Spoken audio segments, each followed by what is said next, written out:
I'll call Jim if you want, George, but he's shaving. Well, it's all right, Sylvia. I'd much rather talk to you. Thanks. That's one of those things I'd much rather not remember. Look, George, Jim's going to take a shower after he shaves. The minute he's through, I'll tell him to call you back. Goodbye. Now, wait a minute. Well... Well, how about inviting me to the house? But... As I understand it, married people do have friends over once in a while. Friends, yes. Oh, now, really? As a matter of fact, Jim asked me over. I'm supposed to be there now. Well, but... Sylvia, the only thing you can possibly have against me is the fact that I like you. Now, is that a... Open up in there. Open this door. What was that? Wait a minute. Who is it? I'm a police officer. Open this door, quickly. Goodbye, George. But, Sylvia... Hurry with this door. I'm coming. Now, what is all this? There's the room with a narrow window, lady. Fast. Where is it? The bathroom, right this way. What's the matter? That's what I'm going to find out.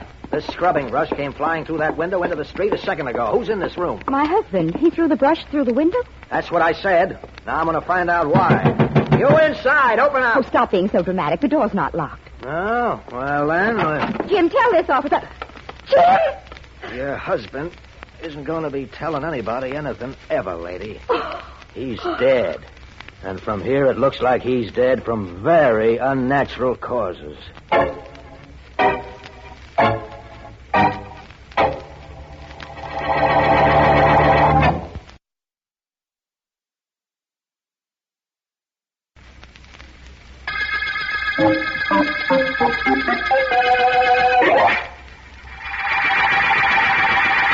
I tell you why I asked you to come to my office, Vance. I think you'll like the reason. I don't like murder, Markham. My enjoyment comes from helping catch killers. I understand that, of course. Vance, a man named Jim Raines was found dead this afternoon in his bathroom. He'd been poisoned. Oh? It was a slow-acting poison. Took effect several hours after it was given him. Not too unusual a situation up until now, Markham. No, that's true, but listen to this. The bathroom door was unlocked. As Raines felt himself dying, or anyhow, this is what we imagine happened, he seized a scrubbing brush and tossed it through the window. A police officer was passing, went into the house, and found the body on the bathroom floor. Anybody in the house? The victim's wife, Sylvia. Why didn't he call out or open the door to call his wife? That is why I phoned you. I see. I don't know the answer to that unless he suspected his wife had poisoned him and knew she wouldn't help him. That's possible. Certainly is. I think I'll find out a few things about the late Jim Raines before I see her, though. I'm sure the victim broke that window so that we could see through his reason and find his murderer.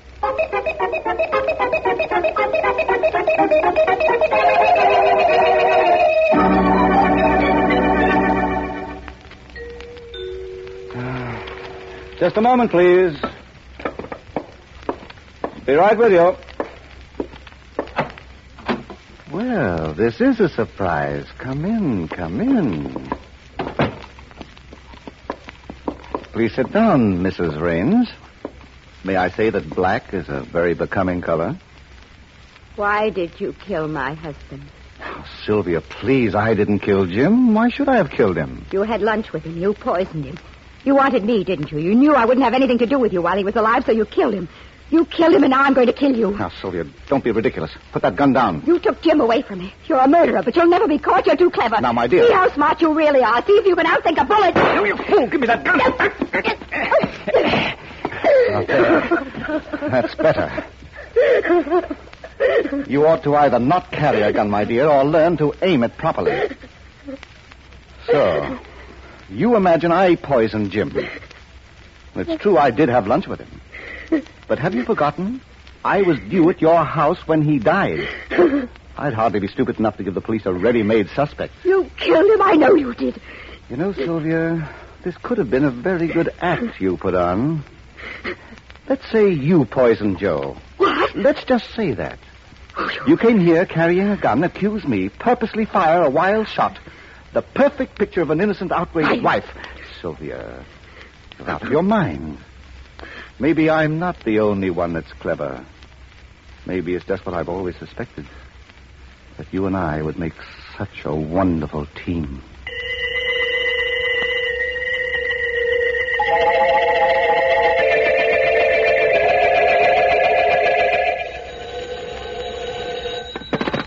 District Attorney Markham speaking. Markham, this is Vance. Yes, Vance. Anything yet on the Jim Raines murder? I've made some progress. Raines was in the numbers racket. Did you know that? The homicide department undoubtedly knew Vance, but I haven't received a report yet. This case is only a few hours old, you know. I realize that. I also realize that Raines operated in opposition to a man named Eddie Cayley, and Cayley wasn't too happy about the whole thing. Well, Vance, we have the wife as a suspect, of course, but you haven't been to see her. No, not yet. Now that you've uncovered Cayley, I imagine you, merely to be consistent, won't go to see him either. I'll see him, but not right now. Now I think it's time you and I went to see Mrs. Raines. If I'm going to see suspects, I must remember my etiquette. You know, Markham, ladies first.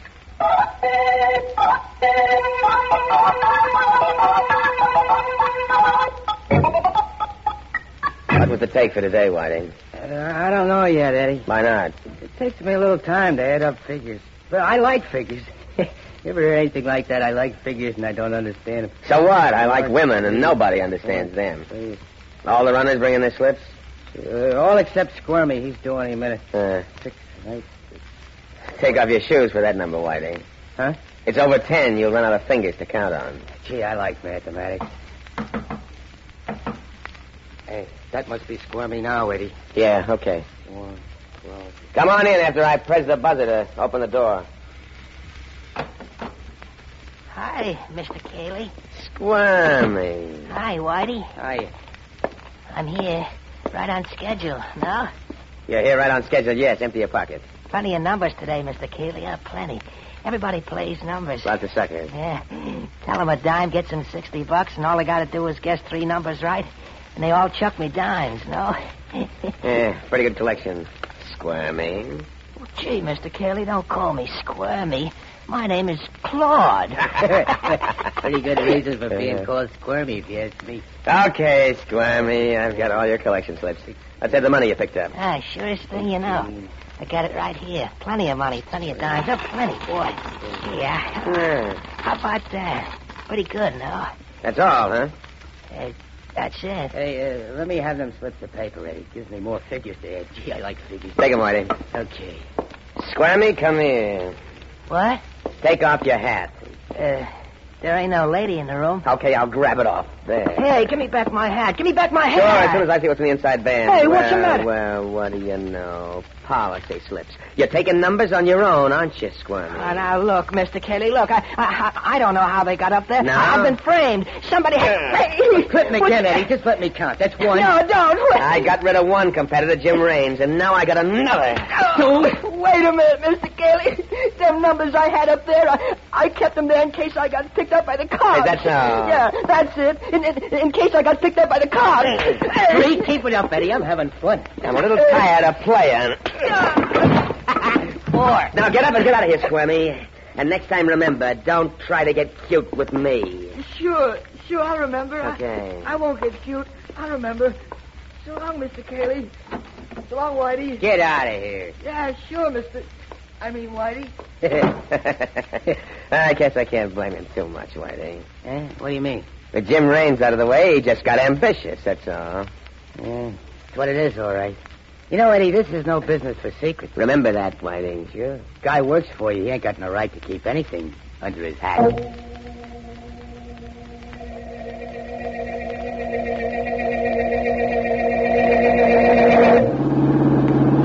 I think we're heading in the right direction, Markham. In the car or in the case, Vance? Both. We're on the way to see Mrs. Raines, armed with several pertinent bits of information. That her husband was in the numbers racket, that he had a tough competitor named Eddie Cayley, and what else? That he was quite a bit older than his wife. We have a foundation, of course, Vance. But the puzzling features of this case are still unexplained. Why did Raines throw a brush through the window when he could have opened the door? And who fed him poison? Yes. Well, I imagine we'll have the answers to those questions very soon. After you, Markham. Right. Markham, what has the homicide department reported since our talk a little while ago? Anything at all? Nothing of interest. They traced Raines' movements during the day and found he had lunch with a George Morrow. Very respectable individual, as I understand it, and a good friend of the dead man's. But they did have lunch together, which makes Morrow a potential suspect in case we run out of those we already have. If you say so. The bell, Vance? If you say so. There we are. Let me see now. Raines has been dead how long up till now? Exactly 4.5 hours. Right. That means that... Yes? Well, I'm District Attorney Markham, Mrs. Raines. This is Philo Vance. We'd like to come in if you don't mind. Oh, by all means. How can I help you? We're not sure. Mrs. Raines, your husband has been dead only a little over 4 hours.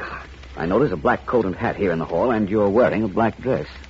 Isn't that customary when one is in mourning? Yes, it is. You had all these clothes before your husband's death? Every well-dressed woman has at least one black dress, Mr. Vance. And the coat? I just happen to have a black coat. I understand. Mrs. Raines, what we'd like to find out is this. Why would your husband throw a brush through the bathroom window to attract attention when he could have attracted attention so much more easily by opening the bathroom door and calling? I don't know. You were home at the time. I was on the telephone talking to a friend of Jim's, a man named George Morrow. He was telling me that Jim expected him at the house, and just then the policeman pounded on the door. Do you mind if I see the bathroom? No, why should I? This way. Come along, Markham. Right. Jim was shaving. He was going to take a shower after he'd finished. I could hear the shower running while I was on the telephone. Who shut off the water? I don't know. I don't think it was running when the policeman and I found Jim's body. I'm sure it wasn't. You were hysterical from shock. A detail such as that might have slipped your mind. The water had been turned off. Well, what's so important about that? I'll let you know in a moment. I want to turn on that shower. Well, go ahead. I don't know what this is supposed to prove, Vance, except that there's hot water in the shower. You aren't the only one who doesn't know what else Mr. Vance is trying to prove. Mr. Vance isn't trying to prove anything. Mr. Vance has already proven it. What? All right, please, both of you, get out. Get out, please. What's the hurry? What's with the pushing? I'm sorry. I hope you have a good reason for rushing us out of here, Mr. Vance. I have the best reason in the world. Markham, I want a 24-hour police guard placed in front of this bathroom. What? I want it closed to everybody until I ask for it to be opened. That could be arranged, I imagine. Want to tell me why, Vance? Certainly. There's something in that bathroom that tells me definitely who poisoned Jim Raines.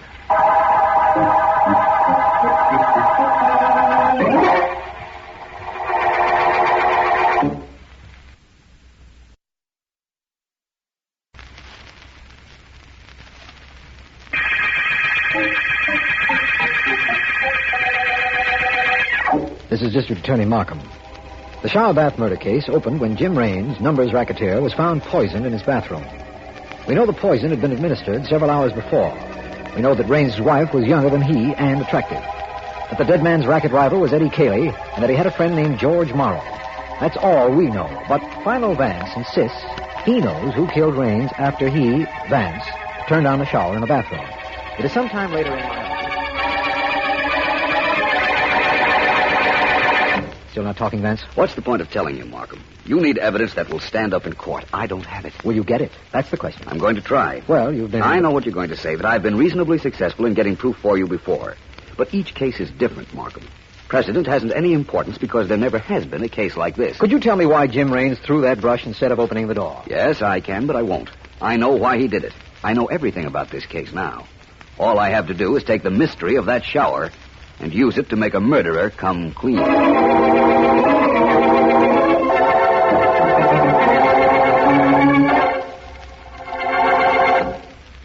and 5 is 14, and 6 is 20, and 8 is... Cut it out, Whitey. Hey, figures, Eddie, figures. You know how nuts I am about figures. I gotta keep adding them all the time. What are you adding? There aren't any policy slips in front of you. Yeah, I know. I just rehearsed. Oh. Sometimes I just sit for hours adding up imaginary figures. Yeah. 8 and 3, 7 and 2. Fascinating, Eddie. Wait till you hear about subtraction. You'll really be in for a great treat. Who's that? I don't know. It's somebody who doesn't know the code knock. Now, wait here, Whitey. I'm going to find out. Who is it? I'm George Morrow. I'm looking for Eddie Cayley.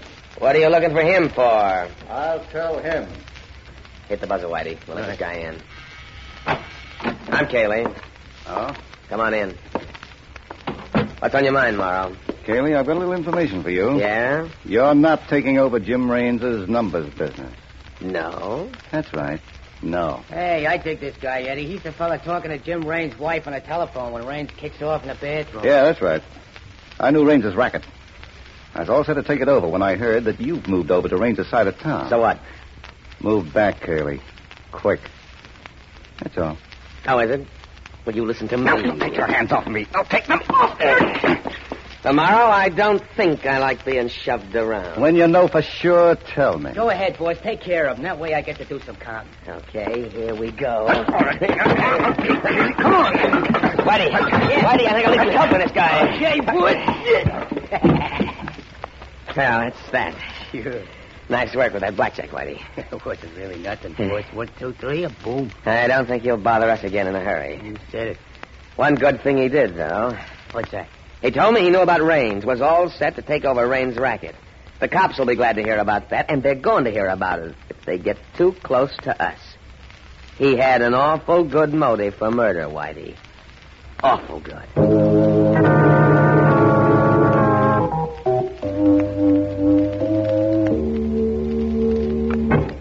All I can tell you about Cayley is what you already know, Vance. He's in the numbers racket. He has a couple of runners who collect policy slips for him, and one of them is this fellow they call Squirmy. He's supposed to hang around this territory somewhere. You'll know him when you see him. Yes, I looked at his gallery pictures a little while ago. And, Vance. Yeah? I think that's the man right there in front of that store. Do I look disreputable enough? Put your hat down over your eyes more. All right. That's it. Go ahead, Vance, and I wish you luck. Let me know if there's anything I can do. I will. Hi. Hi. I got a hunch on a number. How much of a hunch, huh? Quarter's worth. Give me the 2 bits. Write the number you like on a hunk of paper and meet me tomorrow right here if you hit. Okay, no? Yeah. Yeah. Thanks. You hang out right here in this corner? That's right. See you tomorrow if you get lucky. My friend, I'll see you long before that if I really get lucky.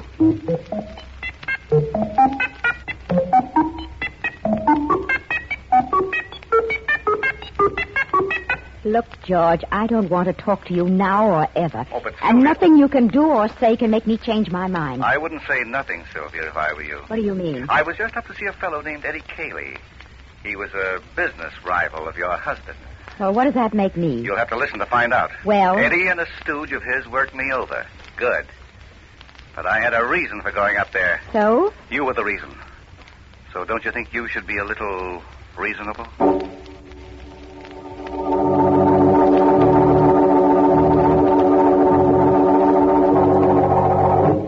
Honest, Mr. Cayley. Yeah?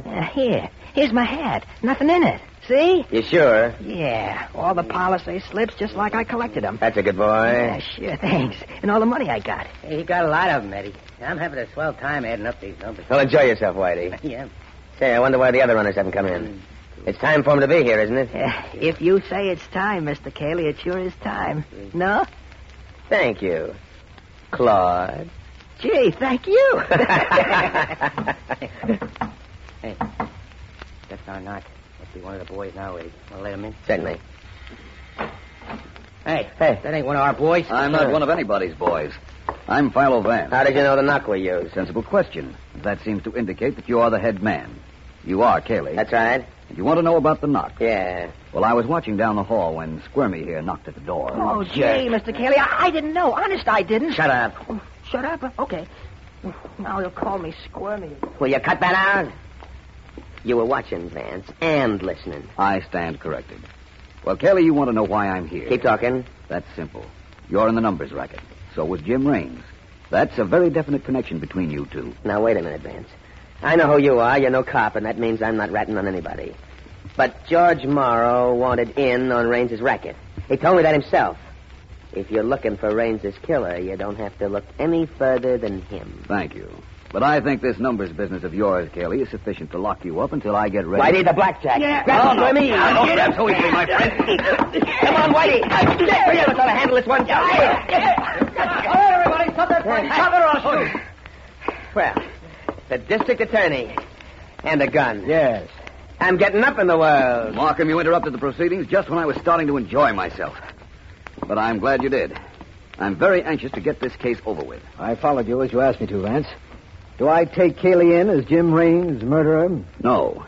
Just on the numbers racket charge, Markham. Nobody here killed Jim Raines.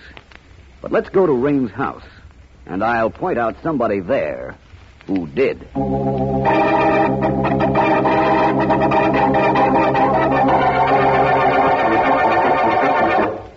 Sylvia, I don't know why Philo Vance told me to come over here, but I'm glad he did. Oh. It gives me a chance to tell you something in person.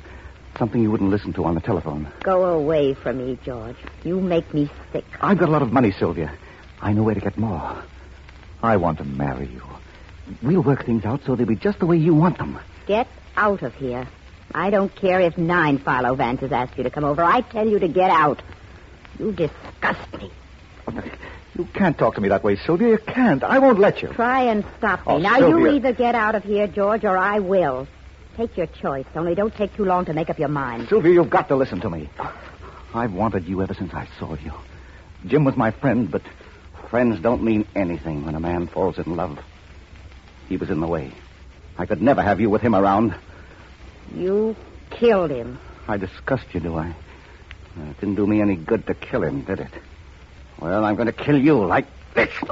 So what you know won't be any good to you either. Come on, Markham, this has gone far. That's too far if you ask me. Hold it, Morrow. Now stand right where you are. But you got here just in time, Mr. Markham. You and Vance. We've been here quite some time, long enough to hear you admit you killed Raines. You'd never found out any other way, either of you, or the police. I think you're wrong, Morrow. I knew you'd poisoned Jim Raines. You knew? How did you know? Raines told me, Morrow, after he was dead.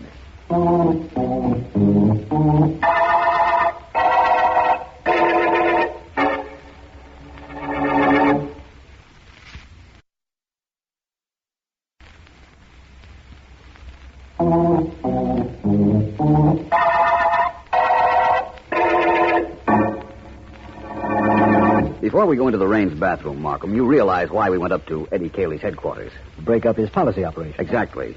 Then, too, I needed a little time to contact Morrow, have him go over to see Mrs. Raines. And I had to be sure Mrs. Raines knew the part I rehearsed her in. I understand all that, but there's something I don't understand. Jim Raines was in that bathroom. He had finished shaving and was about to take a shower. He felt himself dying, and instead of opening the door and calling for help, he tossed a brush through the bathroom window. How are you going to explain that? I will, I promise you. And I'll begin by telling you that he thought George Morrow was in the living room. Remember, Raines' wife told us that when she was on the phone with Morrow, Morrow mentioned he was due at the Raines house, and that was the reason for his phone call. Yes, that's right. Very well. Raines died thinking that Morrow might be in his apartment. That's why he threw the brush through the window instead of opening the door. He didn't want Morrow to come in and find his body. Why not? And what did you mean by saying Raines told you who killed him? I'll show you. Come into the bathroom. All right. I'm here, and waiting to be shown. I closed the door. And turn on the hot water in the shower. Turn on... No. This was the situation Raines was in, identically. Take a look at that bathroom door, Markham. What do you see? I see a mirror. That's not unusual. Watch the mirror. Yes? What's happening? It's clouding up. The steam from the hot water is covering... Vance! There's writing on that mirror. Read it, Markham. It's just becoming legible. George Morrow poisoned me. Then there's the beginning of Jim Raines' signature. Vance, this is fantastic. Is it? I think not. Raines wrote that when he realized what had happened to him. And he knew Morrow had poisoned him. But he was afraid Morrow was in the house. So he didn't open the door. That's reasonable. Morrow would have come rushing in and wiped off the mirror. Raines was very clever. He wanted the bathroom window broken, knowing that the steam would be dissipated by the draft, and the writing on the mirror would disappear with it. Oh. But it could be brought back by anybody who would wonder, just as we wondered, why a window was broken when a door was available. The writing stayed on the mirror. I don't understand that. Try it sometime with your own mirror, Markham. Steam it. Write on it. When the steam disappears, the writing disappears. Re-steam it. The writing comes back. Now you know the whole story. Yes, thanks to you, I know the story and the motive. And I see why you had to have proof of his guilt. A proof we overheard when he talked to Mrs. Raines, even though you knew Morrow was our murderer right from the beginning. Yes, Markham. I saw this handwriting on the mirror at the beginning of our adventure. But Morrow sees the handwriting on the wall at the end of the shower bath murder case.